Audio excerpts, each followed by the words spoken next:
Hi, I'm Ellen McCauley, and this is Pray It Off in Syracuse, New York. Last week I introduced the 3 C's of weight loss: commitment, consistency, and control. We talked a lot about commitment last week. The commitment to yourself, to healthy eating. We talked about making a contract, that would be important.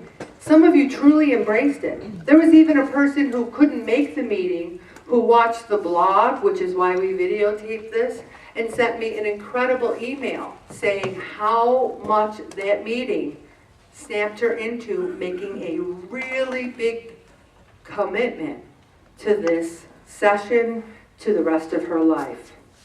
Tonight, we're going to talk about consistency, because anybody can be committed for a short time. But can you be consistently committed? Can you consistently eat less, move more, and ask God to help? Can you consistently do this? If you can't be consistent about weight loss, tonight we're going to suggest finding areas of your life where you have been rock solid consistent, and using those same skills, embrace it and bring it into your lifestyle for losing weight. Consistency is the difference between failure and success. I included the first article is the 5 rules of consistency. It has nothing to do with weight loss. This is not a weight loss article. It's a business article. Because many of you are great at your jobs. Many of you are great mothers and great facilitators at different areas of your life. This isn't about weight loss, and yet it works. Consistency allows for measurement. If you are consistent for a time being, if you consistently eat less and move more, where's it going to show up on the scale?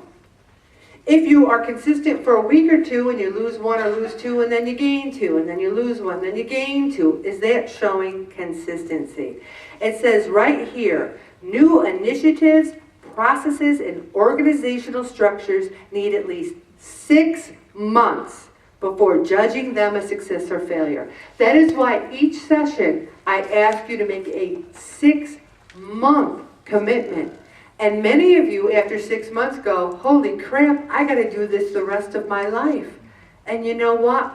That's not depressing. That's good news. The Bible is good news because it talks about loving each other, doing the will of God. It's good news. And it's good news that we have the rest of our lives, through the mercy of God, to be healthy. Also, consistency creates accountability. You have accountability to come to the meeting.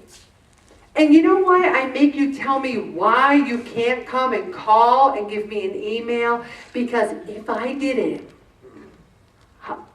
all it would have to be is like, I just don't feel like it. And we're Christian Catholics, and you know if you lie to me about the reason, then you got to go to confession. It's just messy. So you know you got to have a good reason. I do it for you, not for me. It's not like, I need him to give me a good reason because I'm on a power trip.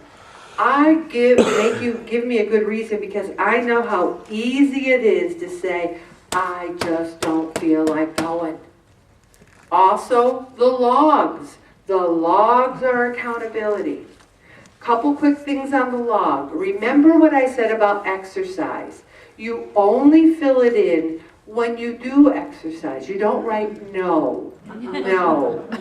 One person, they never exercised. I glanced, I went, oh my gosh, they exercised every day. What? No. It got me all excited. I thought it was exercise. If you do something consistently for 20 minutes, clean house, yeah, put it down. If you're mopping, if you're cleaning, if it's 20 minutes. But if you take a dust cloth and go, wah, wah, don't write that down or you're building a sweat. Also, the amount of food you eat. Some people for their snacks write things like chips, chocolate. What does that mean? Cupcakes. 1, 2. Usually if you have a cupcake, I know it's 1. And sometimes people write cupcake times 2, I know it's 2, but cupcakes sounds like, oh my gosh, would you have 10? You have to delineate on your logs. Some of the session 11 new people are kicking weight loss butts, and their logs. You think you got to go to log school? Do you need a degree in logging? These are brand new session 11 people, and their logs are beautiful. All you got to do is eat it, write it, do it, write it. Also, consistency establishes your reputation. You don't think I can go around this room right now in front of everybody, and it's like a duck, goose. I can go serious, not serious, serious, not serious, serious, not serious, serious, not serious. You don't think I can do that? Oh, I can do it. Because your reputation built over time, it shows, are you consistently serious? Now you might say, well, Ellen, that's so unfair, because I am serious. I want to lose weight so bad. Well, I want to win $1 million so bad. You can wish it. Oh, I want to be thin, I want to lose weight. But you got to do what, everybody? The work. So, that's what builds your reputation consistently.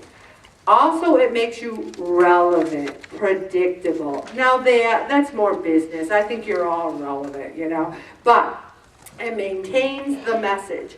I didn't do the blog the first couple of years of Pray It Off because I didn't really know if it was going to work.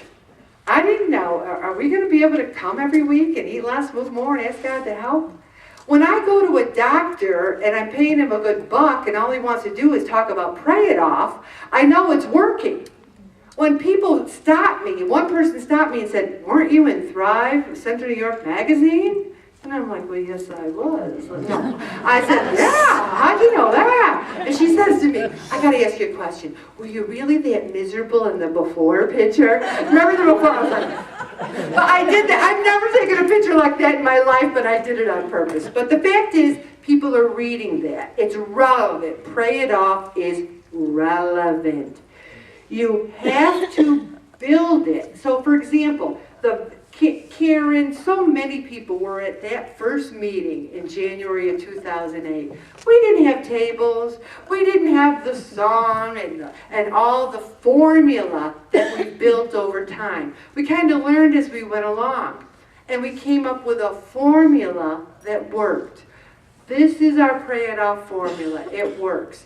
You find your own formula. I don't say to anyone who's losing consistently 2 pounds a week, you're having an English muffin for breakfast. You're losing 2 pounds a week, I don't care. But if you're gaining 2 pounds a week, I might circle the English muffin and say, try egg beaters, try hard-boiled eggs.